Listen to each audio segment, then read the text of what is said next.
wrist movements, especially. There's the one where you take this, you hold 2 seconds, and then you're blowing it, and then out you go. As Pop says, it's literally a thing he always says, his grandma's getting a new pair of shoes, and then he throws the dice. What a thing. This time around, it was Jose's getting Fushigi ball. And they stay there, and they say yeah, and they say there.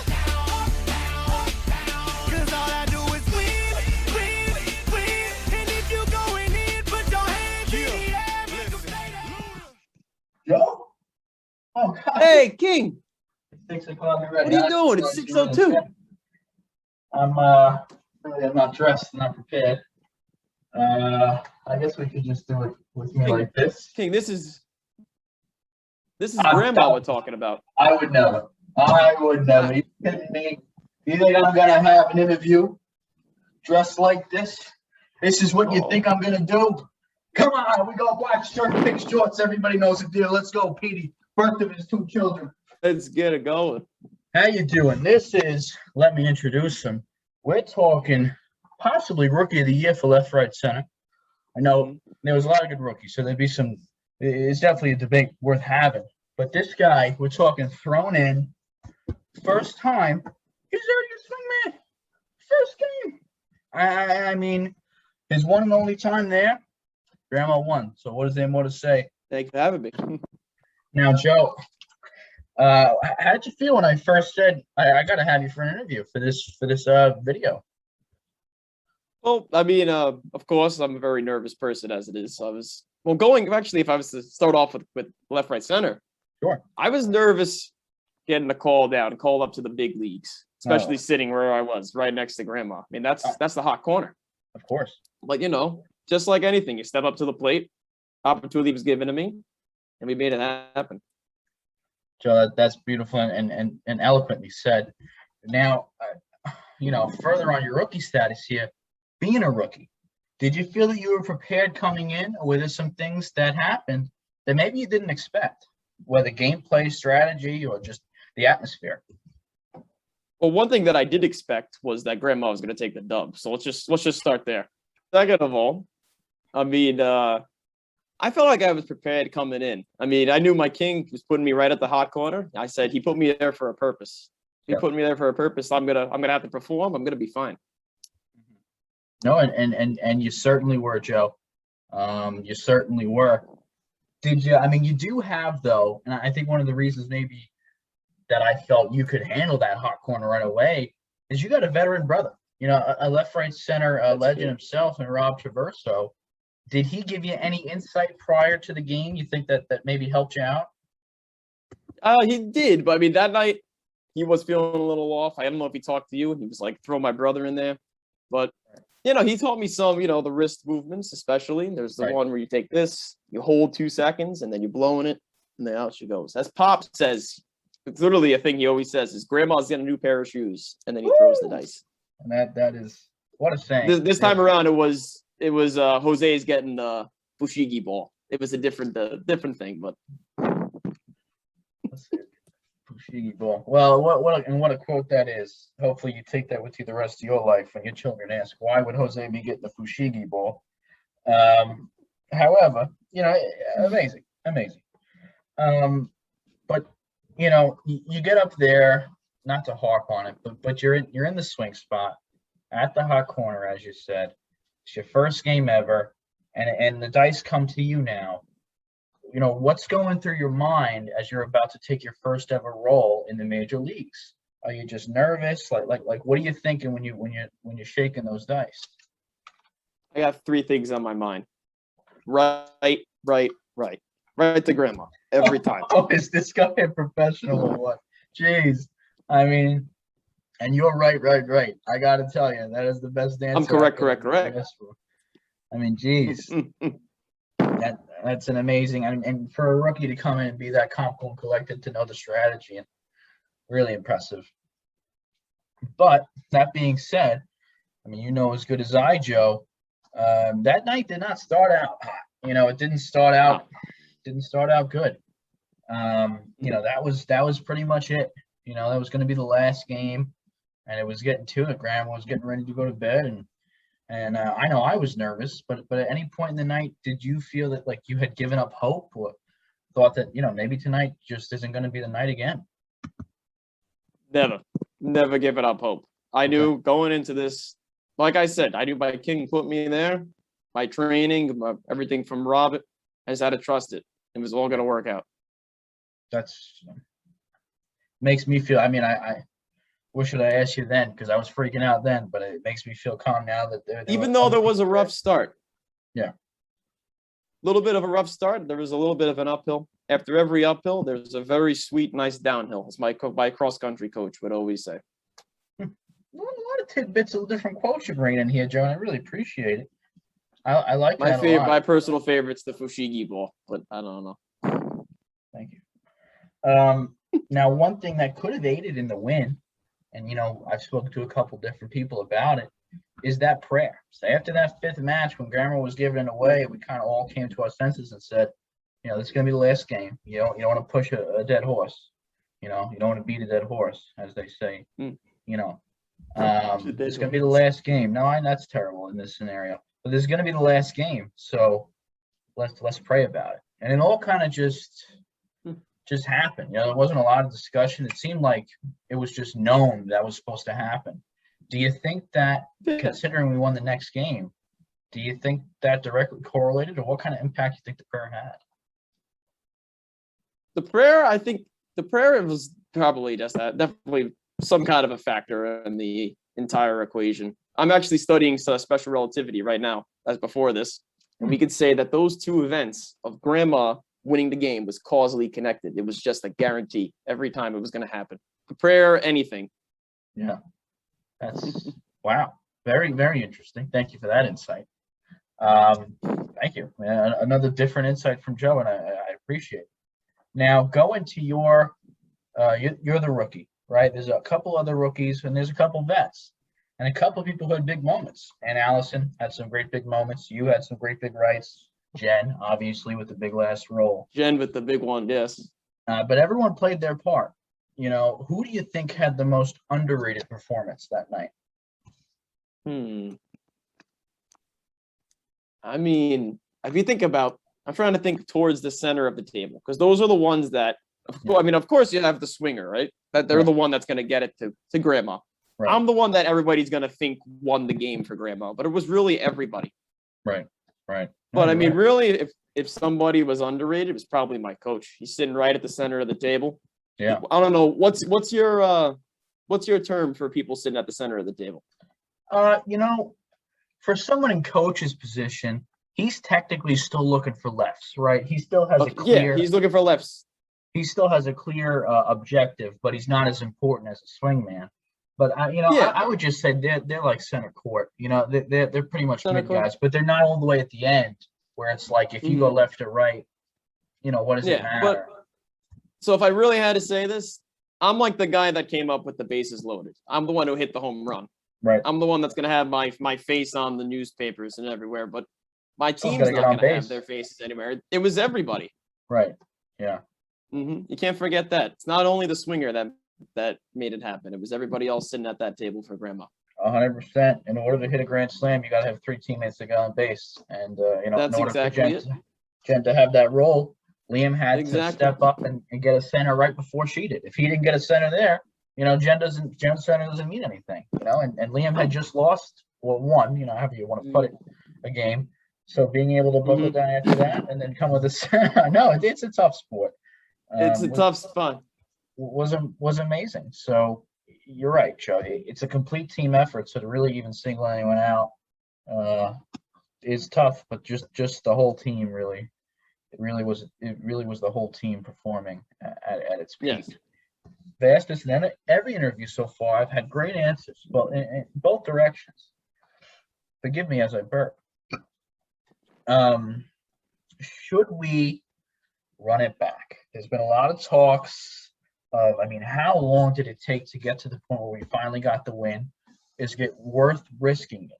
But if we don't play again, if we don't run it back, is that just it? It'd be nice to ride off into the sunset, but at the same time, to think that you'll never get that rush and that feeling again is a little bit, it's a little bit sad, disheartening. Well, I think. Well, I mean, why is this our decision? Why don't we go ask her herself? Because we already know the answer Grandma's gonna give. Right. She's gonna say yes. Yeah. She's gonna keep playing. Right. Yeah. Why is this even a question? Right. You don't take the ball out of MJ's hands. You know, if he wants to shoot, he wants No, to shoot. not at all. Yeah. No, you're right. And that was something brought up in one of the interviews I thought was a great answer from Jen. She's like, you know, at the end of the day, you know, if she wants to play, let the kids play. You know, but if she doesn't let it ride off into the sunset, obviously. But if she wants to play, you know, you don't let a Let her master play. not play. Right. No. No. Right. No, you're right. And it's a great from such a young player. I think that's an amazing insight for you to be able to have that at this point in your career. I'm going to take a second here, Joe, and actually flip it on you. I haven't really done this in many interviews, but I wanted to know if you had any questions for me. Maybe in addition, if Grandma does, in the unlikely event that Grandma doesn't want to do Life Right Center, are we gonna recommend like another game? Are we gonna do like Grandma Rummy Cube or something? Maybe. What else could we do? Now that's a good question, Joe. Left Right Center seems to be the game easiest to play at her state. I think Rummy Cube would probably be a little bit too advanced. I never played it. I don't even know what it is. But you gotta count. You know, gotta have sequential numbers and colors and stuff like that. So it could be a little bit more challenging. But I think an answer maybe that you don't like, but is something we'll be thinking about, is we have thought about who could be the next. You know, the next one to step up and take that place of like, why are we playing Left Right Center for? And that could be my mother or Aunt Allison could be the next up. You know, there's been talks of that. But as another game, I think Left Right Center is the game for Grandma, and that's how she'll go out, whether she wants to stop here or continue. So, I mean, at this point, you're damn near a veteran. You're 5-6 games in, off a prayer.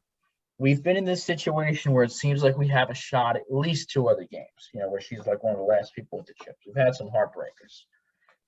Liam gets the center. Crowd goes fucking nuts. It's Jen and it's Grandma, and Jen's got to roll first. Jen's sitting there and she's rolling the dice. What are you thinking in that moment when Jen's rolling the dice? And the second you see that center, what emotions come over you? Is it relief? Is it joy? Is it? You tell me. You tell me what it is.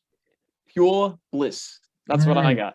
That's the answer I've gotten, and I concur. I mean, that was like, I don't know what you did. What did you do in that moment? Who'd you hug? Is really what I should ask. Oh, I honestly don't remember. I'm just thinking of how excited I was to see that center. Yeah. I think I hugged myself. Right. I don't even how remember. could you not? Yeah. I know. Me and Sarah just instantly were in each other's arms. Beautiful moment, really. I'm sure Robert thought it was a beautiful moment. Oh, he seemed like he thought it was. He was staring the whole time. He must have been entranced in how beautiful it was. No, but everyone, I mean, that was just such an amazing moment, really. I don't think I've had many feelings that have equated. Now, that I haven't seen the recording. You haven't? I have not seen the recording. Yes, and now there's this thing that I do every time some big event happens. If I take a picture of like the moon or something, I don't look at the picture for a little while because I feel like that's gonna flush out the memory that I had of looking up at the moon and like experiencing it when it happened. Sure. Well, that's great. Well, when this finally gets posted, and as you know, again, anything like my music career, this could be out 6 years. You know, we don't know when this is going to drop, but whenever this huge, that's fair. And this is going to be hours. I'm talking 2+ hours of content. We got an interview for everyone that was there, and you know, probably a 20-minute video of the night itself. So it's going to be lengthy, and as it should be. It's a documentary, really, is what it is. A feature film. So, but in like that, 1.5 hours or so. It could be 1.5. I think 1.5 is probably pretty close. That's too short for Grandma. No. I'd venture to say it probably was too short for Grandma. However, I think Now you blow me off course here, Joe, but I like it. I'm trying to get, what was I saying? 1.5 is too short for grammar, is what I was saying. Yep. Well, I guess I'll have to. No, I'm going to keep talking this through. I'm going to figure this out. A lot of content, but yes, when that video drops, you will get to relive that moment as many Yes. times as you want, because we do have. I'm gonna be an older man at the time. You will be. You probably have different experiences and a different way to reflect on it. But we Well, have a I may good have video kids of by it. the time this video drops, and they could all see the glory that was, the W of grandma. Right? Is there anything that you want to say, to some of the kids out there that maybe have gone through the trials and tribulations that we went through that night, and for myself, over the course of a couple of years trying to get that win, but haven't yet gotten to the success part that we all, got to achieve and feel like, can you speak to them at all and what they can do or what they can look for to not give up? I got a quote from Babe Ruth himself. It's called, "Every strikeout brings me closer to the next home run." And that is, I mean, Joe, I'd ask you to extrapolate, but that sums it up. That kind of sums it up, does it not? Yeah, no, you're right. As long as you keep pushing and keep grinding, you are always one step closer to it all coming together. And lastly, Joe, big question for you, I think.